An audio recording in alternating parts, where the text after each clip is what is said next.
إن الحمد لله نحمده ونستعينه ونستغفره ونستهديه ونتوب إليه ونعوذ بالله تعالى من شرور أنفسنا ومن سيئات أعمالنا من يهده الله فلا مضل له ومن يضلل فلا هادي له وأشهد أن لا إله إلا الله وحده لا شريك له وأشهد أن سيدنا وحبيبنا محمدا عبد الله ورسوله صلوات الله وسلامه عليه وعلى آله وصحبه أجمعين.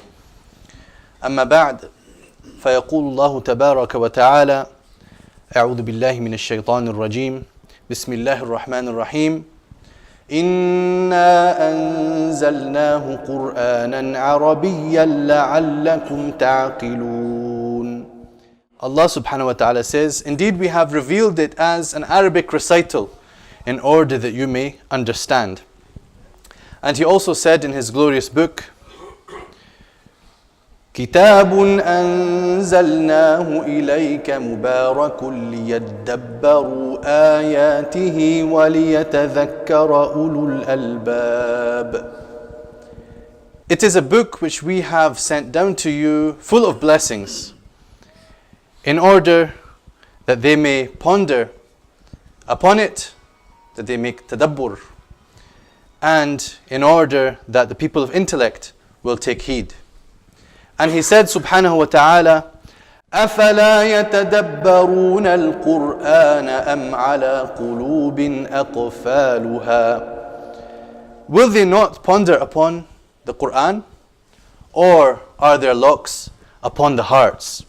My brothers, the heart in the Qur'an is an instrument not only of feeling and emotion, as well as that physical reality which involves pumping the blood around the body and supporting the life, but also it is a faculty of understanding.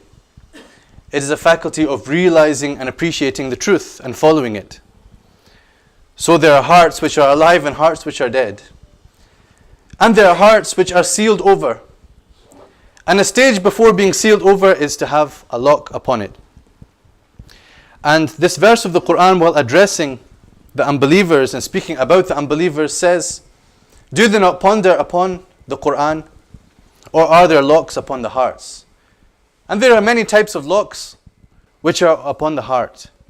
The lock of arrogance, the lock of ignorance, the lock of delusion, the lock of desires, the lock of laziness. These are all locks which may afflict not only the unbelievers but the believers as well, to come between them and pondering upon the Qur'an. And we are upon the threshold of the month of the Qur'an, that month in which we increase our own recitation, that month in which we are listening to the recitation of the Qur'an, especially as we find in most of the masajid, the entire Qur'an will be recited from cover to cover. And we will have the benefit and the blessing of hearing it. But as that verse has mentioned, the blessing of the Qur'an is not only in its words and its recitation, but in pondering upon it, and in following it and taking heed of it. And Allah subhanahu wa ta'ala has chosen to make this Qur'an an Arabic Qur'an. In His wisdom, Allahu a'lamu haythu yaj'alu risalatah. Allah knows best where to place His message, and He has chosen one of the Arabs as the best of creation and as the final messenger, Muhammad sallallahu alaihi wasallam. And this Qur'an has been made into Arabic, لَعَلَّكُمْ تَعْقِلُونَ, in order that you may understand, not in order that you may find it difficult to understand. Because the Arabic language must have in it, according to this verse, many secrets and many qualities which allow us to understand and to use our aql. لَعَلَّكُمْ تَعْقِلُونَ, that you're able to use your aql and connect with the deeper meanings of this creation and this universe through the revealed book and the recited book. But one of the locks that we have, unfortunately for many of us, is the lock of قُفْلُ الْعُجْمَةِ. That is the lock of not understanding Arabic. And I've used this way of translating ujma because the point is not about ethnicity and country of origin.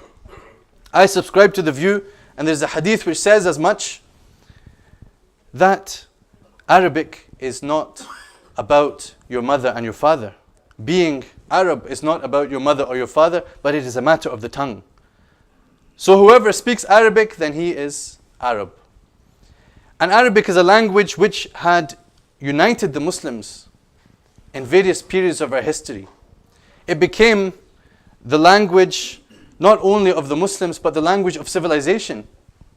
It was a language into which people were translating the works of previous thinkers and scientists, and from which people were translating in order to understand the best of the sciences that were available in those days. And now Arabic does not have that status. If anything, it is the English language that has attained this status as almost the lingua franca of the world and of civilization and advancement and progress. And yet, here we have the Quran calling us to appreciate it in its language, in its tongue, to connect with it. Yes, I know that people are going to say, my brother, are you promoting superiority of Arabs over non-Arabs?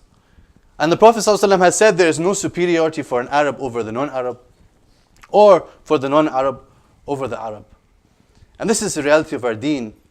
There is diversity in our tongues. There is diversity in our colors and our backgrounds. And all of this is a sign, an ayah of the creative power and creative wisdom of Allah subhanahu wa ta'ala. And when Islam came to different societies, it did not come to obliterate their culture, to take away their identity, to stop them speaking their language and to replace it with Arabic, or to stop them dressing in the way that they dress and to make them wear Arab clothes or to eat Arab foods. No, indeed, this is nothing to do with what we are saying. We are saying that in order to connect with the Quran directly, we need to ponder upon its meanings. Yes, we can benefit from translations.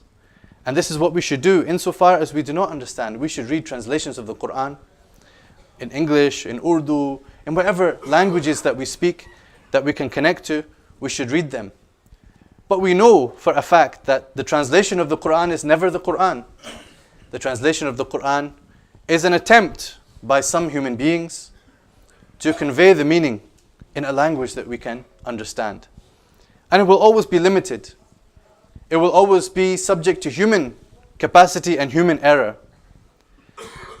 So we can read the translation, but we should not feel we should not feel satisfied with that to the extent that we would never make an effort to recite the Quran in its original language, to recite it with tajweed, to learn how to pronounce its letters correctly in order to feel the spirituality of the Quran, which is the greatest form of dhikr.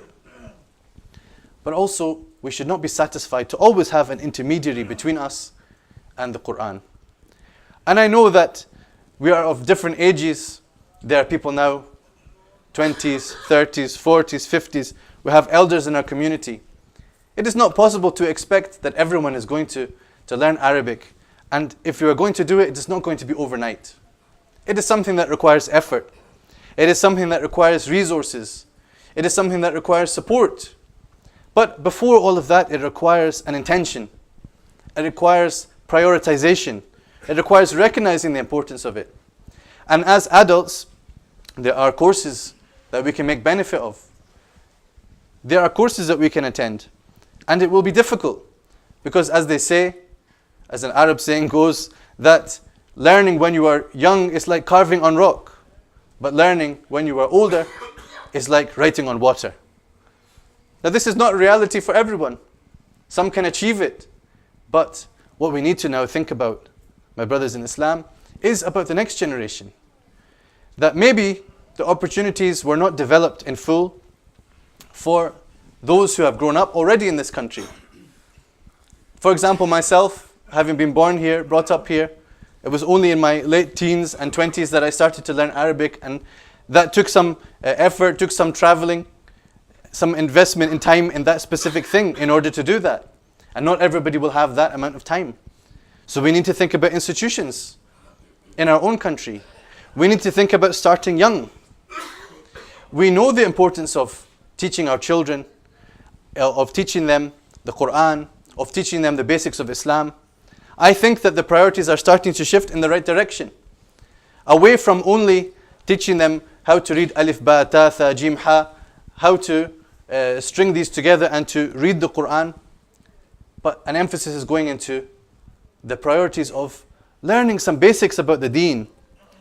learning about who you are, about what you believe, about our morals, our ethics, our practices, our worship, our dealings. All of these things have to be prioritized. But when it comes to learning the Quran, it is not merely the recitation that we need to focus on, my brothers. It is upon understanding the Quran. And understanding the Quran will come most naturally through teaching our younger generation the Arabic language. Not the alif ba ta only, but to teach them the meaning of the words of the Quran.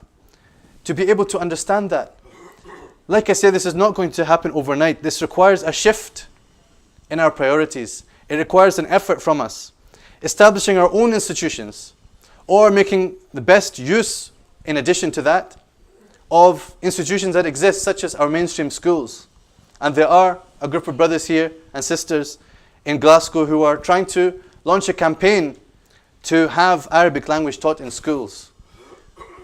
Just as we have European languages, modern languages as they are called, being taught in the schools. So we even have Urdu available in the schools through the GCSE. So what about the Arabic language? The first question will be, do we care? If we care, then we can make this happen. It will not happen overnight. It will require strategy. It will require hard work. But the first thing is to show our concern and our interest in this matter, and to support those who are trying to promote this approach.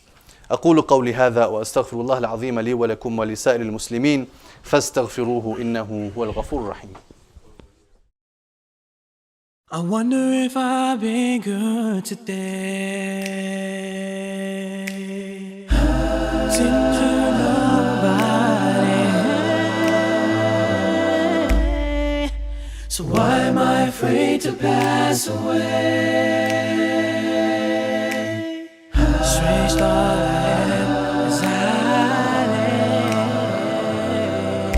I have faith there is somewhere. And I love Allah. Someday I'll spark that fire. I'm a star